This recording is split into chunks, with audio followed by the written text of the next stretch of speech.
ഒരാളെ നമ്മൾ വേറെ കൊടുക്കണമല്ലോ. എന്നിട്ട് ഹോസ്പിറ്റലിൽ ചെന്നു. അവർ ഇത് വീൽ ചെയർ ആയിട്ടൊക്കെ വന്നു. അപ്പോൾ അവർ പറഞ്ഞു എനിക്ക് വീൽ ചെയറൊന്നും വേണ്ട, ഞാൻ നടന്നു വന്നോളാന്നും പറഞ്ഞ് ലിഫ്റ്റിൽ കയറി നടന്ന് റൂമൊക്കെ ബുക്ക് ചെയ്തിട്ടുണ്ടായി. റൂമിലേക്ക് ചെന്നു, കയറി വീണ്ടും ശ്വാസം മുട്ട് തുടങ്ങി. അപ്പോഴത്തേക്കും നമ്മൾ ഡോക്ടർമാരും കുറേ നേഴ്സുമാരും ഒക്കെ ഓടി വന്ന് ഓക്സിജൻ സിലിണ്ടറൊക്കെ കൊണ്ടുവന്ന് വെച്ച് ഐ സിയുലേക്ക് വിടുക. ആ ഐ സി യു പോയത് 25 ദിവസം ഐ സി യു കിടന്നു. പിന്നെ ഓരോ ദിവസം കൂടുതൽ പിന്നെ അനക്കണമൊന്നുമില്ല.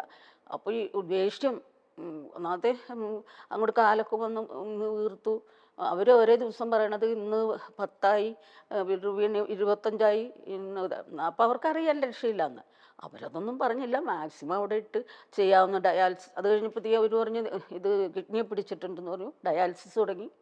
പിന്നെ വെന്റിലേറ്ററിൽ ഇട്ടു. അന്നേരമൊക്കെ അവള് ബോധാവസ്ഥയിലാണോ? ആ ബോധാവസ്ഥയിലായിരുന്നു അവസാന നേരം വരെ. ഡോക്ടർ പറഞ്ഞിരുന്നു എന്നോട് ബോധം പോകും എന്ന് പറഞ്ഞിരുന്നു. അവൾക്കൊരു ബോധവും പോയില്ല. അവളോട് രാത്രി 10 മണി വരെ ഞാനിരുന്ന് സംസാരിക്കണം. അപ്പം ഐ സിയുവിൽ കുറച്ച് സ്വാതന്ത്ര്യമൊക്കെ നമുക്ക് തന്നിട്ടുണ്ടായി. അപ്പോൾ ഞാൻ വേറെ ആരെയും കയറ്റില്ല, അവർ കാലത്ത് ഒരു പ്രാവശ്യം കയറ്റി കാണിപ്പിക്കുകയുള്ളൂ. അപ്പോൾ ഞാൻ ഐ സിയുവിൽ കയറി അവളുമായിട്ട് 10 മണി വരെ ഇരുന്ന് വർത്താനം പറഞ്ഞു. അപ്പോൾ അവിടുത്തെ ഡോക്ടർ എന്ന് പറഞ്ഞ് ഇനി ഇരിക്കണ്ട, റൂമിലേക്ക് പൊക്കോ. അവിടെ ഐ സി യു കിടക്കുന്നവർക്ക് റൂം പോലും കൊടുക്കൂല. നമ്മളവിടെ ഇരുന്ന് നേരം വെളുപ്പിക്കണം. ഈ 25 ദിവസം ഇരിക്കേണ്ടി വരും. അത് പക്ഷെ നമുക്ക് പ്രിഫറൻസൊക്കെ അവർ തന്നു. അതുകൊണ്ട് റൂം തന്നായിരുന്നു. ഞാൻ റൂമിലേക്ക് പൊക്കോന്ന് പറഞ്ഞു.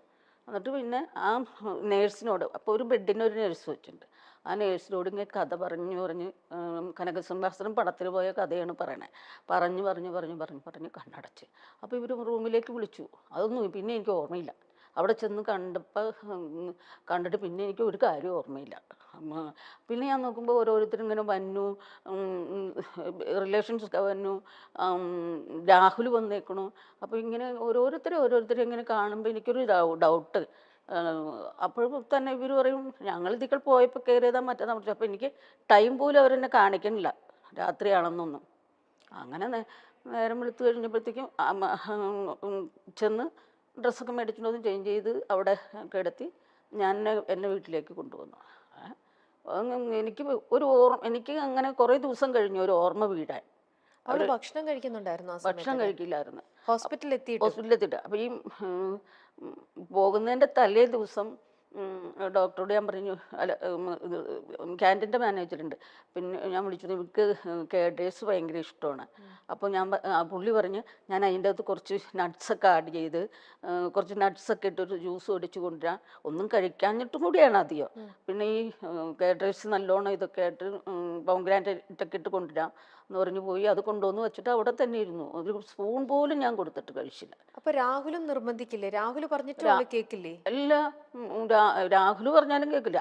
രാഹുൽ പറഞ്ഞാലും ഭേദം രാഹുലിനോട് ഒച്ചെടുക്കും. രാഹുൽ പറഞ്ഞാലും ഭേദം ഞാൻ പറയുകയാണ്, അമ്മയെ എനിക്ക് പറ്റാഞ്ഞിട്ടല്ലേ അമ്മയെ കഴിക്കാത്തതെന്ന് പറയും.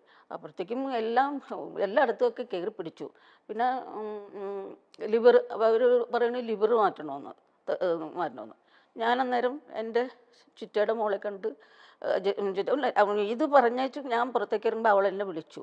അപ്പോൾ ഞാൻ പറഞ്ഞു ഇങ്ങനെ ലിവർ മാറ്റണമെന്ന് പറയണ്ടെന്ന് പറഞ്ഞു. അപ്പം ഞാൻ വരാം ആൻറ്റി, ഞാനിപ്പോൾ തന്നെ വരാം. അപ്പം ഞാൻ പറഞ്ഞു നിൻ്റെ ഹസ്ബൻഡിനോടും പിള്ളേരോടും ഒക്കെ ചോദിക്കണ്ടേ? വേണ്ട, ഞാനാണ് എൻ്റെ അടുത്ത് നിന്നാണ് ആ കുട്ടി പഠിച്ചതും കല്യാണം കഴിഞ്ഞ് പോയതും ഒക്കെ എൻ്റെ അടുത്ത് നിന്നാണ്. അപ്പോൾ അതുകൊണ്ട് എനിക്ക് ആരോടും ചോദിക്കണ്ടെന്ന് പറഞ്ഞു വന്നു. അവരും അപ്പോൾ ഇത് മാറ്റണമെന്ന് പറയുമ്പോൾ അവരുടെ മകനും പറഞ്ഞു ഞാൻ കൊടുക്കാം ചേച്ചിക്കെന്ന് പറഞ്ഞു.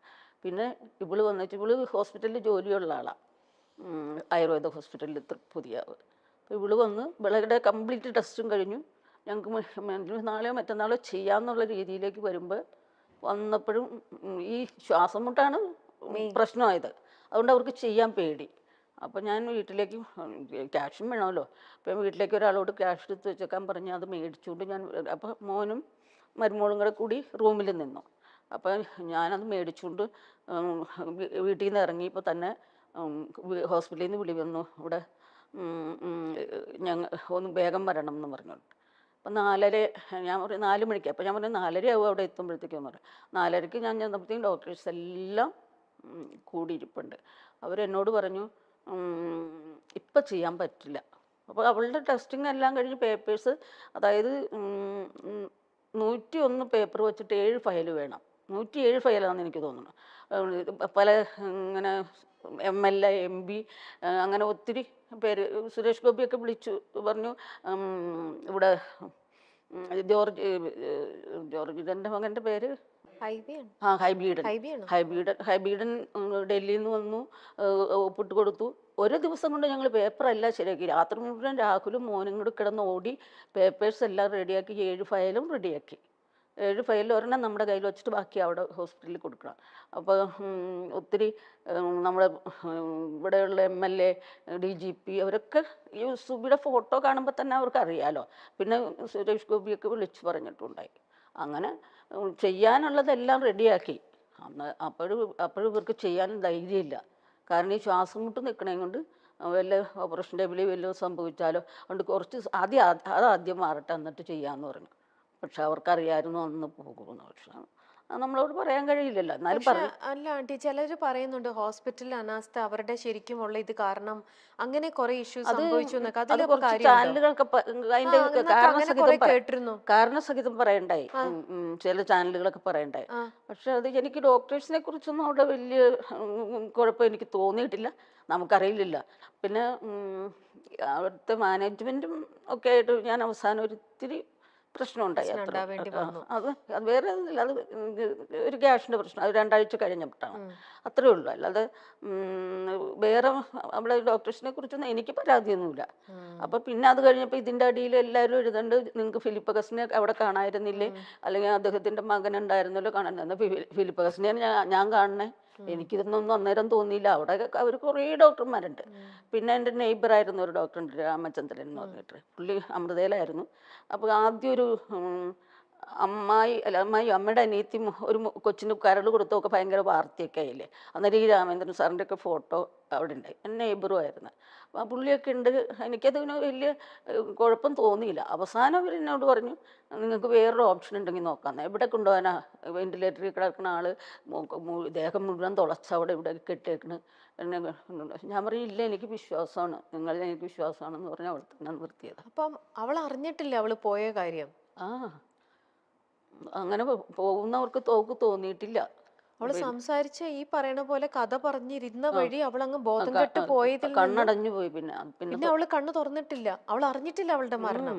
ഇല്ല കഥ പറഞ്ഞു. അപ്പൊ അവൾക്ക് ആ ലാസ്റ്റ് നമ്മൾ ഹോസ്പിറ്റലിൽ നിൽക്കുന്ന സമയത്തും എനിക്ക് ഇത്രയും ക്രിട്ടിക്കലാണ്, ഞാൻ ഇനി ഇതാവാൻ പോണു എന്നുള്ള കാര്യം അവൾക്ക് മനസ്സിലായിട്ടേ ഇല്ല. ഇല്ല എനിക്ക് മനസ്സിലായില്ല. പിന്നെ നമ്മൾ ഇത്രയും കാശ് ചെലവാക്കണു, അവർ പറയണത് കേട്ടണു, കുറേ ഡോക്ടർമാർ വന്ന് നോക്കണു. അപ്പം എനിക്ക് മനസ്സിലായില്ല. പക്ഷേ എൻ്റെ ഹസ്ബൻഡിനും മോനും ഒക്കെ കുറച്ചറിയായിരുന്നു എന്ന് തോന്നുന്നു. എനിക്ക് പോലും മനസ്സിലായില്ല. ഞാൻ അന്നേരം ചെന്നിരുന്ന് വർത്തമാനം പറഞ്ഞിട്ട് വന്നപ്പോഴത്തേക്കും എന്നോട് തലേദിവസം ഒരു കുറ്റബോധം പോലെ എന്നോട് ഇങ്ങനെ പറഞ്ഞു, ഞാൻ അവസാനമായപ്പോൾ അമ്മ പറഞ്ഞാലൊക്കെ കേൾക്കാണ്ടായല്ലേ, അതൊക്കെ ഞാൻ ഈ അനുഭവിക്കണേന്ന് പറഞ്ഞു ഇങ്ങനെ. അപ്പോൾ ഞാൻ പറഞ്ഞു, ഇല്ല മോനെ, അതൊക്കെ ഒരു സാധാരണ വീട്ടിലുള്ളതല്ലേ, ഭക്ഷണം കഴിക്കണേനാണ് ഈ പ്രശ്നം ഉണ്ടാക്കുന്നത് മുഴുവൻ. അല്ലാതെ സാധാരണ വീടുകളിലുള്ളതല്ലേ, മോനൊന്നും നമ്മോട് ചെയ്തിട്ടില്ല. അവൾ എന്താ ഇങ്ങനെ ഭക്ഷണം, എല്ലാരും പറയണ്ട അവള് ഭക്ഷണം ഇങ്ങനെ കഴിക്കുന്നില്ല, അത് കഴിക്കാൻ തോന്നാഞ്ഞിട്ടാണ്, അവൾക്ക് വിശപ്പില്ലേ? ഒന്നാമത്തെ എണീറ്റ് വരുമ്പോൾ 12 മണി, ആദ്യമൊക്കെ 12 മണി, പിന്നെ ആയപ്പോൾ 2 മണി 3 മണിയൊക്കെ കഴിച്ചു. ഞാൻ ചെന്ന് വിളിച്ചാൽ ഒച്ചയെടുക്കും. അവളുടെ സ്വഭാവം അറിയാലോ, കുറച്ചൊക്കെ ഒരു ഇത്. അപ്പോൾ ഞാൻ ചെന്ന് വിളിച്ചാൽ പ്രശ്നം ഉണ്ടാക്കും. അപ്പോൾ ഞാൻ കൊച്ചിനെ ഭയങ്കര ഇഷ്ടം. കൊച്ചു അവളെ പോലെ തന്നെ ഇരിക്കണേ. അപ്പോൾ കൊച്ചിനെ കയറ്റി വിട്ടിട്ട് കൊച്ച് വാതിലെ കിടന്ന് ഇടിക്കുമ്പോൾ അവൾ എഴുന്നേറ്റ് കൊച്ചിനെ എടുത്തുകൊണ്ടങ്ങ് പോകും. അന്നേരം പിന്നെ ഞാൻ ആ ഹോസ്പിറ്റലിൽ കിടന്നത് ഒത്തിരി പ്രശ്നമായി. ഹോസ്പിറ്റലിൽ കിടന്ന് കഴിഞ്ഞപ്പോഴത്തേക്കും ഇവിടെ മോളും വരുമ്പോഴും കൂടി എന്താ വേണ്ടേ നിനക്ക്, സാൻഡ്വിച്ചോണോ എന്താ വേണ്ടതെന്ന് വെച്ചാൽ അതെല്ലാം വാങ്ങിച്ചോ, അല്ലെങ്കിൽ ഉണ്ടാക്കി, അവൾ കഞ്ഞിയും പയറും വേണമെന്ന് പറഞ്ഞിട്ട് അതൊക്കെ ഉണ്ടാക്കി കൊണ്ടുവന്നു. ഇതൊക്കെ റൂമിൽ വെച്ചേക്കുള്ളൂ, റൂമിൽ നിന്ന് താഴോട്ട് പറഞ്ഞില്ല, അത് കഴിച്ചിട്ടുമില്ല, ഒന്നും കഴിച്ചിട്ടില്ല. അങ്കിള് പറഞ്ഞാലും അവള് കേൾക്കില്ലായിരുന്നോ? ഭക്ഷണം കഴിക്കാൻ ഫുഡിന്റെ കാര്യത്തിൽ കേൾക്കില്ല, ആരും കേൾക്കൂല. അപ്പൊ എന്തെങ്കിലും വിഷമം ഉള്ളിലുണ്ടായിരുന്നായിരിക്കും, വേറെ വിഷമല്ല, ഭക്ഷണം കഴിക്കാൻ മേലാത്ത എന്തെങ്കിലും ഒരു ഇതുണ്ടായിരിക്കും. സുബി സുരേഷ് ഓർമ്മയായിട്ട് വർഷങ്ങൾ കഴിഞ്ഞു എങ്കിലും ഇന്നും പ്രിയപ്പെട്ടവരുടെ മനസ്സിൽ മായാതെ നിൽക്കുന്ന ഓർമ്മകളാണ് സുബി സുരേഷ് സമ്മാനിച്ചിട്ടുള്ളത്. സുബി ഒരിക്കലും അവൾക്ക് വേണ്ടി ജീവിച്ചിട്ടില്ല, ചിന്തിച്ചിട്ടില്ല. ചെറുപ്പം മുതൽക്കേ അവൾ അങ്ങനെയാണ്. എല്ലാ കാര്യങ്ങളും ചോദിച്ചിട്ടേ ചെയ്യൂ. പിന്നെ ചോദിക്കുന്നത് പിഷാരടിയോടാണ്. ഡ്രസ്സ് എടുക്കാൻ പോലും അവൾ ഒറ്റയ്ക്ക് പോകില്ല. ഞാൻ ഇട്ടു നോക്കി അവൾക്ക് കൊണ്ടു കൊടുക്കും. പാകമായില്ലെങ്കിൽ പിറ്റേന്ന് പോയി മാറിക്കൊണ്ടുവരും. അതാണ് അവൾ. പക്ഷെ പ്രോഗ്രാമിന് പോകുമ്പോൾ അവൾ ഒറ്റയ്ക്ക് പോകുമെന്നാണ് അമ്മ പറയുന്നത്. റിയൽ എസ്റ്റേറ്റും കാര്യങ്ങളും ഒക്കെ നമുക്കുണ്ടായിരുന്നു. പൈസ കിട്ടുന്നതൊക്കെ ഞാൻ പറയും. ഒരു 11 വീട് വരെയൊക്കെ ഞങ്ങൾ അങ്ങനെ ഉണ്ടാക്കി വിറ്റിട്ടുണ്ട്. സ്ഥലവും കാര്യങ്ങളും ഒക്കെ നോക്കാൻ വേണ്ടി ഞാൻ രാവിലെ എല്ലാം ഉണ്ടാക്കി വെച്ചിട്ട് പോകും. എന്നാൽ അവൾ എഴുന്നേൽക്കുമ്പോൾ ഞാൻ അവൾക്ക് ഒപ്പം വേണം. എന്നെ കണ്ടില്ലെങ്കിൽ ഉടനെ വിളിക്കും, ഇന്ന് എവിടാ എന്നും ചോദിച്ചുകൊണ്ട്. എന്നാലും വീട് പുള്ളിക്കാരത്തിക്ക് നോക്കണം. എന്നെ കൊണ്ട് ഒന്നും ചെയ്യിപ്പിക്കരുത് എന്ന വാശി പോലെ. എന്നെ കൊണ്ട് ബുദ്ധിമുട്ടിക്കരുത് എന്നാണ് അവൾക്ക്. കാനഡയിൽ വെച്ചാണ് രാഹുൽ എന്നെ കെട്ടിക്കോട്ടെ എന്ന് ചോദിക്കുന്നതെന്ന് എന്നോട് പറയുന്നത്. അതൊക്കെ നമ്മൾ പ്രതീക്ഷിച്ചു നിന്നപ്പോഴാണ് ജാർഖണ്ഡ് പ്രോഗ്രാം. പോകണ്ട എന്ന് ഞാൻ ആവുന്ന പറഞ്ഞയാണ്, പക്ഷെ പോയി. കാരണം ബ്ലഡിൽ ചെറിയ രീതിയിൽ മഞ്ഞപ്പിത്തത്തിന്റെ അംശമുണ്ടായിരുന്നു. ഡോക്ടറും പൊക്കോളാൻ പറഞ്ഞു. അങ്ങനെയാണ് അവൾ പോകുന്നത്. അങ്ങനെയാണ് ആശുപത്രിയിൽ ചെല്ലുന്നത്. കൊറോണ വന്നതു മുതൽ ശ്വാസകോശത്തിൽ പ്രശ്നമുണ്ടായിരുന്നു. ഹോസ്പിറ്റലിൽ ചെന്ന് കയറിയപ്പോൾ തന്നെ ശ്വാസം മുട്ടായി. അങ്ങനെ ഐസിയുവിലേക്ക് മാറ്റി. ഹെപ്പറ്റൈറ്റിസ് ബി ആണ്. ആദ്യം കിഡ്നിയെ ബാധിച്ചു, ഡയാലിസിസ് ചെയ്തു, പിന്നെ വെന്റിലേറ്ററിലാക്കി. അങ്ങനെയാണ് ട്രാൻസ്പ്ലാന്റ് ചെയ്യാൻ പറയുന്നത്. അതിനെല്ലാം നമ്മൾ റെഡിയാക്കി, എല്ലാവരും സഹായിച്ചു. പക്ഷെ അവൾക്ക് യോഗമുണ്ടായില്ല എന്നാണ് അമ്മ പറയുന്നത്. മരിക്കുന്നതിനും 2 ദിവസം മുൻപേ ഞാൻ സുബിയെ കാണാൻ വേണ്ടി ഹോസ്പിറ്റലിൽ പോയി. നമ്മൾ ആശുപത്രിയിലേക്ക് പോകുമ്പോൾ തിരിച്ചുവരവിന്റെ പ്രതീക്ഷയോടെയാണല്ലോ പോകുന്നത്. എന്നാൽ ഞാൻ അവസാനമായി അവളെ കണ്ടപ്പോൾ അന്നത്തെ സുബി, അവൾക്ക് എന്തോ ഒരു ബോധ്യം പോലെ. എന്നെ കണ്ടപ്പോൾ അവൾ ഒന്ന് തൊഴുതു. എന്നെ കാണുമ്പോൾ ഒരിക്കലും അങ്ങനെയല്ല സുബി ചെയ്യുക, എല്ലാവരും പുറത്തുണ്ട് എന്നൊക്കെ പറഞ്ഞ് ആശ്വസിപ്പിക്കുമ്പോഴും സുബിക്കൊരു ബോധ്യം ഉണ്ടായിരുന്ന പോലെ. എന്റെ മനസ്സിലുള്ള ആളല്ല സുബിയെന്ന് എനിക്ക് തോന്നിപ്പോയെന്ന് രമേശ് പിഷാരടി പറഞ്ഞു. ചെറുക്കൻ പെണ്ണായിരുന്നു ഞങ്ങൾ അവൾക്കെന്നാണ് ജാഫർ ഇടുക്കി പറഞ്ഞത്. സംസാരത്തിലും അവളുടെ പെരുമാറ്റത്തിലും എല്ലാം അവൾ അങ്ങനെയായിരുന്നു. താൻ നിവിൻ പോളിയുടെ ഒപ്പമുള്ള ഒരു സിനിമയ്ക്ക് വേണ്ടി ദുബായിൽ ഉള്ളപ്പോഴാണ് സുബി സുരേഷിന്റെ മരണം അറിയുന്നത്. താൻ പെട്ടെന്ന് കരഞ്ഞു പോയെന്നാണ് ജാഫർ ഇടുക്കി സുബിയെ കുറിച്ച് പറഞ്ഞത്.